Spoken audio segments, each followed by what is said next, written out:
Hi, welcome everyone to the Glitch Monthly AMA. Thank you all for attending today. I'm Senior Community Manager Rebecca, and today we're joined by Glitch CTO Diego and Marketing Manager Aram. And today we'll be answering questions around the Phase 3 completion and the next steps in the launch of Phase 4. Definitely. Thank you so much, Rebecca, for the initial introduction. Let's go ahead and get started. So there's some really exciting things that we want to talk about initially, especially with what's going on internally, on the marketing side at least. So we wanted to just quickly mention a quick piece of news regarding Rebecca. So Rebecca, why don't you go ahead and take it away and explain what's going on and some of the changes within your role. Yeah, I'm really happy to introduce myself as the new Senior Community Manager for Glitch. Whilst I'm still retaining my responsibilities for social media content creation and growth across social platforms, I'll be working more closely with Aram to develop and deliver our marketing strategies, and particularly working with our advocates to engage them even more now that we've progressed into Phase 4. So yeah, exciting times. And yeah, so with that, we'll get into the main questions. The first one is for Diego. It's very exciting to see the team progress to Phase 4. With Phase 3 complete, what are the first things the team is working on? What are the short-term goals? Thank you, Rebecca. Hi, everyone. So we are focusing right now on the revenue sharing model. That's a big, huge endeavor. So that's why we're going to be delivering small chunks of functionality for the revenue sharing on one hand. And on the second hand, we are also focusing on the GEX, which is pretty important in order to exchange ERC20 with 4 native Glitch tokens. Yeah. So if you haven't otherwise known already, we have released Phase 4. It is a core mainnet phase for the Glitch protocol. It's very exciting. If you haven't checked it out yet, please go on our website, glitch.finance, and go to the Developers tab. On the drop-down menu, there's a button called Roadmap Breakdown. And what that is that we update it every 2 weeks. And on the side of that, we also release a development update that provides further details of that roadmap breakdown change. So Phase 4 encompasses a lot of things, such as the EVM developer documentation, a security audit for the blockchain protocol, substrate JRC smart contracts, the glitch token migration, and the end glitch expansion, and then the revenue sharing MVP, staking MVP, GEX MVP, and a bug bounty program that's in the works. So it's a lot of stuff happening for Phase 4. And again, it is one of the core phases for Mainnet. With the release of Phase 4, we do anticipate developers being able to launch some basic decentralized applications on the Glitch mainnet. But as we get closer to that timeline, then obviously we're going to talk more about it. Right now, the tech team is focused deeply on the revenue sharing model, like Diego said. But again, we're more than happy to continuously provide updates to you on a bi-weekly basis. And who knows, maybe we'll be able to do it a lot sooner, depending on these updates here. Okay. But feel free to also check out our Medium page and look at that phase 3 completion article. It recaps everything that we have just released over the last week and a half or so. So please go ahead and check that out. And yeah.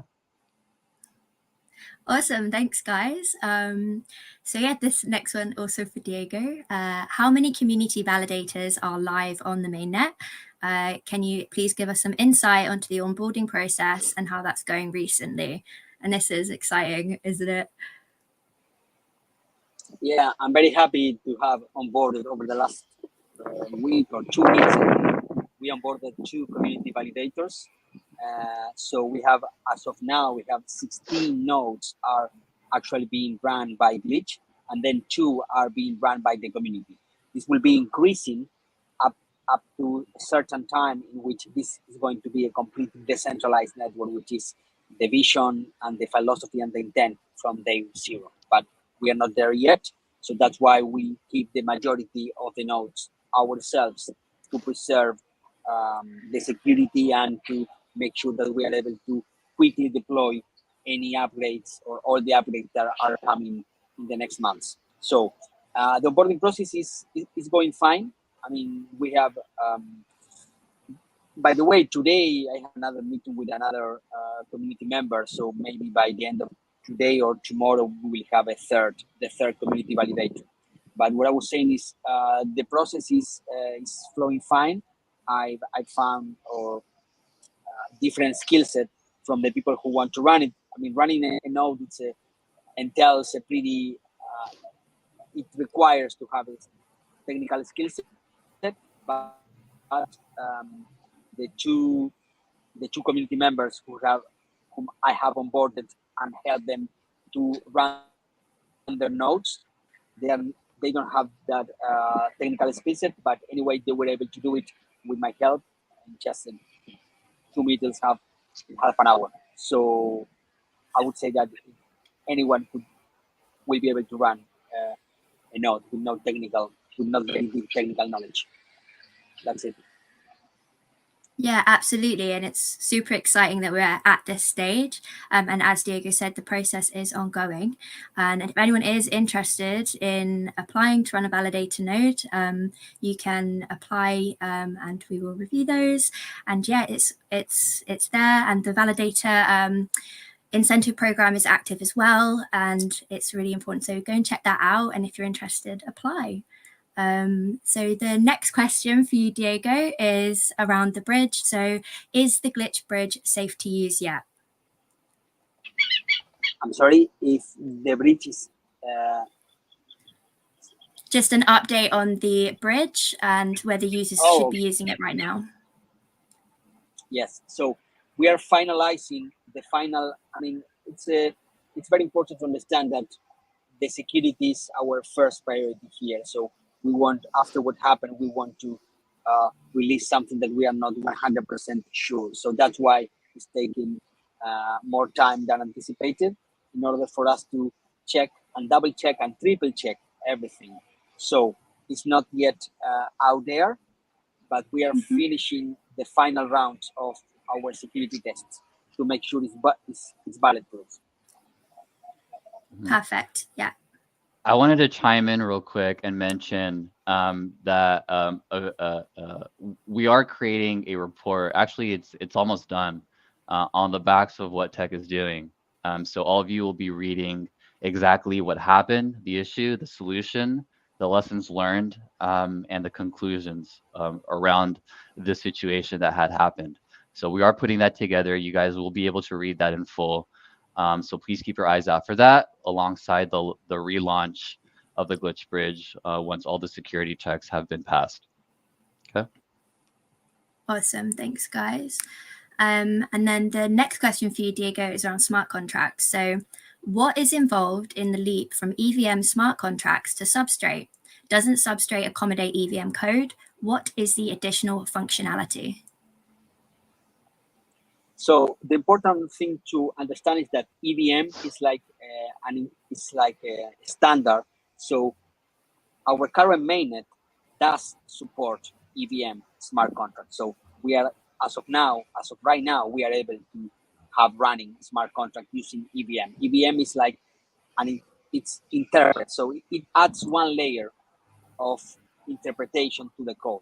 So it's not as fast as a native substrate smart contract. So that's the main difference. And the security measures from one and the other are different, or could evolve differently as per the substrate team keeps updating. I'm not saying one is more secure than the other, because we know that the EVM smart contracts, if you code it in the right way, are pretty secure. But by using a different language on substrate, you could have like different ways to make sure your contracts are more secure, in a way that when you program something that, when you program a smart contract, it's like a lot of stuff depends on your practices. We think that the substrate smart contracts and the programming language that we will be using for that will help not to commit so many mistakes that are being introduced when you use EVM. And I'm saying specifically Solidity as a programming language. Awesome. Yeah. Thanks for answering that one. Before you go on to the next question, Rebecca, I apologize. Yeah. Go we're for getting it. comments. So we're getting some more questions about the glitch bridge. I wanted to mention that everything is going to be mentioned in the report. Please wait. I highly recommend waiting for that. It's going to be very detailed. It's going to be multiple pages. It talks about everything from the solution, from the issue, from the tokens minted, from how many tokens are currently in circulation, what we're going to do with the token migration, so please wait for that report. I highly recommend you checking that out when it is available. Okay. Sorry, Rebecca, go ahead. No worries. Yeah, so the next question, again for Diego, is about nodes. So are you considering different ways to run the nodes? Possibly a one-click deployment for non-technicals, or possibly offering to run the nodes as a node provider for people to pay a fee? Or will it go beyond the decentralized element? Yeah, I don't think it will be in the best interest for a conflict of interest for Glitch to be in that business. So we focus ourselves to be the provider, the technology provider, up to a certain moment in which the community will take over. So it's open to anyone who sees like a niche here or who wants to do that. They are able to do it right now. So it will be up to if we are successful, it will be up to the market to decide that this is such a good thing to do, that we will have many competing node providers out there to do one click or to do node as a service or whatever they want to call it. And of course, the trust. It's important that the people who stake their glitch there trust those guys that will be here and there. But I don't think it's in our best interest to at this moment to open a new business line for them. Okay, yeah. Great answer. And there's there is a partnership that we could do one-click deployment, but as Diego said, no, that's the provider, not sure. So that's on the marketing side, and then we have to sync up with the tech, so we can think more about that later. Absolutely, yeah, good to know. The next question for you, Diego. Can you explain more about the GRC20 glitch migration? Will it all happen at once, or will we bridge on our own timelines when it's ready? So this is going to happen with a bridge, with a GEX. So we are going to, when the GEX is ready, we're going to open it, and then people will start to do whatever they want at their own timeline to convert from ERC20 to native glitch. So it's not going to happen at once, for sure. Cool, yeah. Awesome. Yeah, thank you, Diego. Aram, a question for you around the advocates. What are the advocates doing? Are they actively involved in giving feedback on development, anything like that? What are the advocates up to right now? Yes, the famous question. Yes, so I will be addressing this. There are active advocates assisting us with some growth. And now it's been a while since we provided an update on exactly who that is. So here and these members, their names have been published already on the Medium article. So here we have Jory as one of them. Victor is also our advocate. We have Colby, who's still on as our advocate. And then Kyle is one of our advocates as well. And Nick. So we have a total of 5 that are still active, participating, and growing the Glitch blockchain alongside myself. Now, there's a few advocates that are actively involved more than others. And so what we do plan on doing is onboarding more advocates in the near future. So this is a work in progress. I have to sync up with leadership to see when the best timeline is for this, but we are changing our internal processes as well on onboarding the right candidates in order to help us the most. And we'll be excited to expand the program when we're ready. So we have 5 people right now. And we're going to expand it to about 10 or 12, and we're going to cap it off at that. Because if we onboard too many more, then it'll be a little bit too overwhelming in order for us to manage properly. I think that's kind of what happened in the past, where we onboarded like 23, 24 advocates, and it just got to be a little bit too much. So instead, we're going to cut it in half and see if we can manage that better. And then we can grow out the program from there as we grow the team as well. And so that's also why Rebecca was brought on as the senior community manager to help streamline and smoothen those communications between the team and the advocates. And so what else? What other things we're doing too is we're doing bi-weekly meetings. We used to do a monthly town hall with all the advocates, but with such small number of participants, we are doing one-on-ones instead. So we're doing them on a bi-weekly basis with their advocates. We provide them a dev update. We provide them resources if they ask. Any questions, we go ahead and answer their questions. We on that call, we also talk about the next month. If there's any AMA events, like in Glitch Africa, we've done a lot of AMA events. We want to do some more in the Benelux community. Recently, we did some AMAs in the Indonesia community. We did some global AMAs in other external communities. So everyone's getting involved and helping us out. Others more than others, but at the end of the day, they are actively involved, and we're excited to continue to grow out the program over time.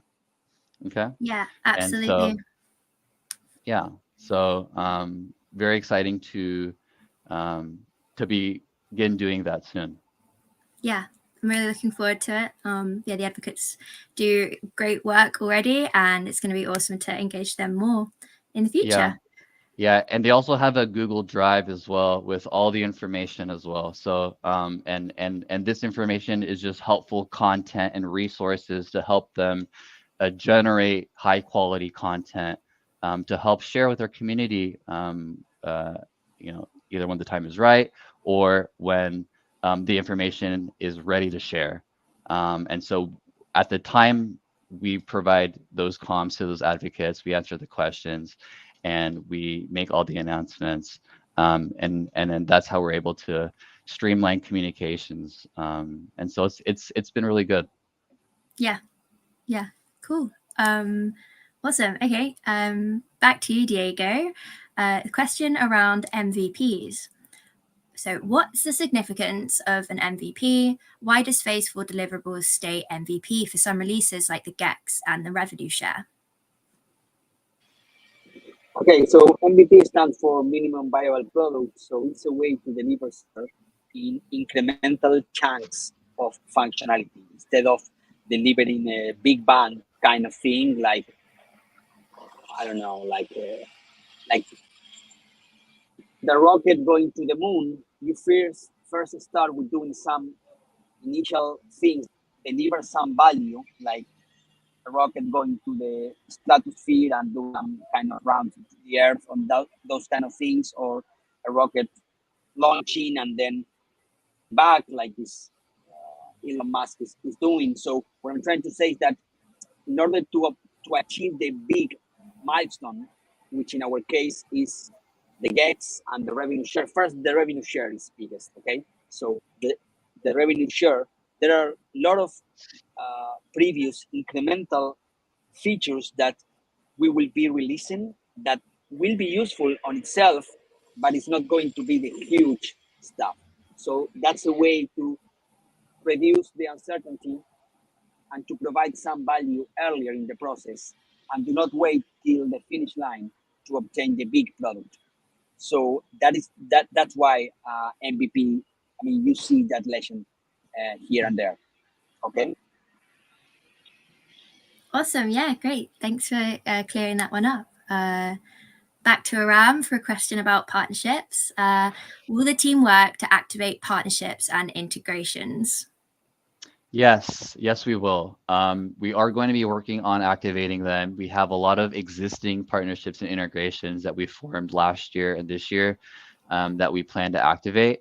Now, of course, all of these are need to be aligned with tech, so we have to speak with the tech team to see when the best time to activate these partnerships and integrations are. But with the recent deliverables, GEX MVP and revenue share, you can kind of guess which ones are going to be the first to be activated. So if you've read our previous Medium articles, you may know the answer to these, at least two partners. We're going to be working directly with the CEO and other members of the marketing team to make it happen. And we've already started our communications with one of them. Timelines, I won't be able to tell you exactly when this is going to happen, but it'll be within phase 4. So to answer your question and to reiterate, yes, we will work on activating our existing partnerships and integrations, and that'll also be part of the marketing strategy for brand awareness, because people love it when we do partnerships or when we activate partnerships, and it's also another PR opportunity and gets the word out between multiple communities as well. So it'll be pretty exciting when the time to do that happens. But I won't be able to give any estimations on timelines for that. It'll just be within phase 4. Yeah, awesome. No, it's certainly an exciting time, and it's going to be really good to start interacting with some of our partners and potential new partners as well moving forward. Okay, so the last question here I've got is about marketing. What are some marketing activities that we are actively working on? I'll let you start. Yeah, of course. So we're doing, so I'll talk of some things on my end that are pretty high level, that are important and high level. So Rebecca, if you want to chime in after me, you can. We are in the process of making some explainer videos, which is really exciting. We have 4 of them made so far. We have 1 more to go, including a general introduction of Glitch, the interaction between the GEX and the revenue share. We also have a video explaining mainnet validators, and then some other good information around like I think it's right around the ecosystem and the value behind decentralization. But ultimately, there are 4 videos. There's 1 more pending, and that should come out with some more tech releases.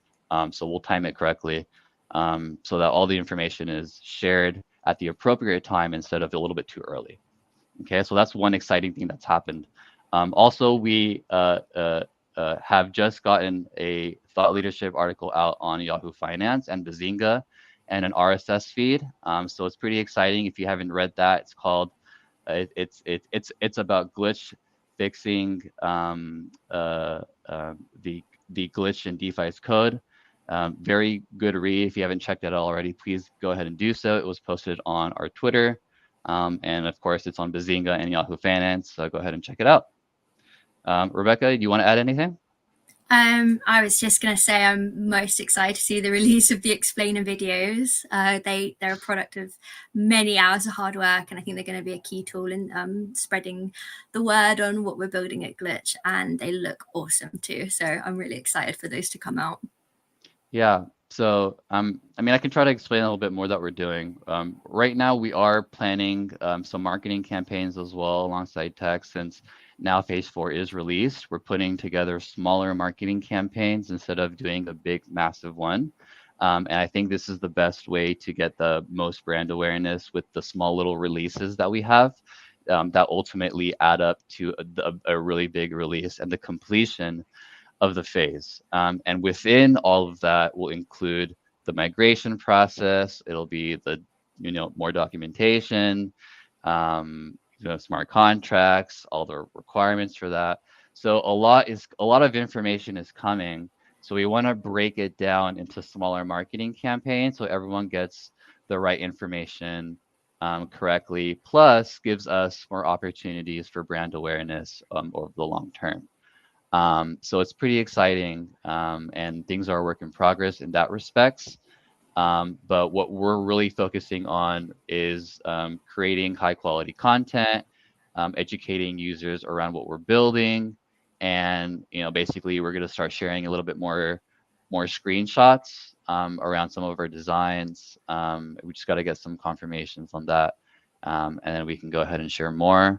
But we also plan to share an October newsletter within the next couple days, so please keep your eyes out for that on the announcements channel, where we recap all of September and we give a little preview on the month of October. Okay, so yeah. Yeah, lots Anything to else, look forward Rebecca? to. I think that's it from me. But yeah, lots going on. Very busy here. And yeah, anything else you want to add, Diego, as we wrap up? No, not on my side. We are focused on delivering the gags and the revenue sharing. Small pieces of functionality at a time. Awesome. All Yeah. good. Yes. So as you can tell from this AMA and from our previous Medium articles and our communications recently, we're pretty hyped, and we're pretty excited about everything that we're doing. Now, granted, things might be coming out a little bit slower than anticipated, but we're doing everything correctly and we're doing everything right, the way it should be, as opposed to rushing releases. And we're excited to where we're headed. And there's a lot of stuff that we're doing to make sure that we deliver on all of our promises. Okay. So Rebecca, do you have any other final thoughts around just anything in general that we're doing, or anything that you want to add? I'm just really excited that we're in phase 4. It's a very important phase. It's the kind of main catalyst phase is how I see it. And yeah, I'm really confident for the future, and yeah, I'm just excited. Okay. So with that said, keep your guys. So just to recap as well at the end of this, keep your eyes out for a few things. The release of the Glitch Bridge again, the Glitch Bridge report, the October newsletter, and then a surprise little post that we're going to do as well. So in the next few days. So please keep your eyes out for that. But a lot is coming. And so thank you everyone for joining this AMA session. It's been a blast getting to chat with all of you. We're going to continue chatting with you post this AMA on the Telegram or the Discord. We also plan to post an AMA recap on our social media channels. So if you haven't had the opportunity to listen in today, you can go ahead and read up on our recap. And we'll also post some little snippets of our conversations that were talked about as well. Okay. Awesome. Thanks, guys. And thanks Thank everyone you, for guys. joining. Yeah. Thanks. Bye. Thank you, everyone. Thanks for tuning in. We'll see you at the next one. And please make sure to follow us on Twitter at Glitch Protocol, on our Telegram, on Glitch Protocol as well. And make sure to join our Discord channel, discord.glitch.finance, for any other information. Okay. Thanks, guys. Bye.